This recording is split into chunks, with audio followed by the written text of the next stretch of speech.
Today we're going to talk about how a faulty spark generator can cause ignition lockout on a logic boiler.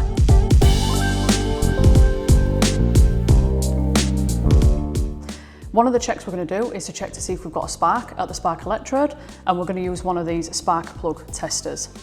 They're relatively inexpensive and available online.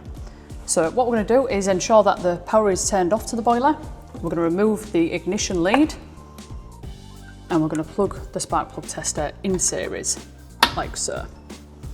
I'm then going to pop the power on, let it go through its ignition cycle, and if the spark electrode is sparking, we should see a red glowing light from there.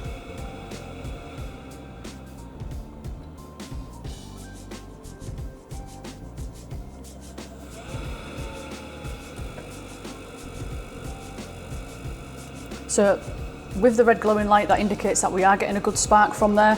I'm just going to switch the power off, because if we wasn't getting a red light from the glow plug, we can actually then check power to the spark generator to see if that's faulty.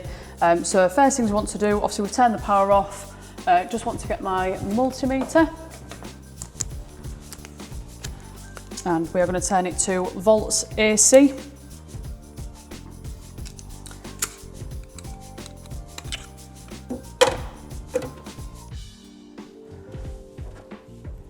And then I'm just going to disconnect the mains plug to the spark generator. I'm just using a little bit of blue tack just so I can safely pop it there while I'm testing it.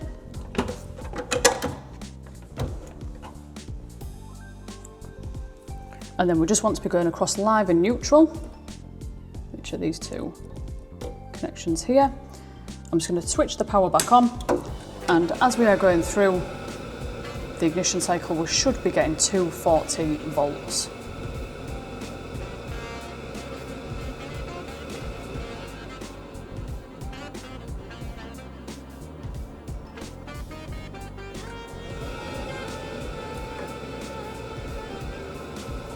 So our multimeter is showing that we're getting 240 volts. Obviously we only get that as it's sending the power up there. That would then indicate, especially if we're not getting the red light glowing on the glow plug, that we've got a faulty spark generator. That's everything for today. If you like our video and you want to see more content from us, drop us a comment below.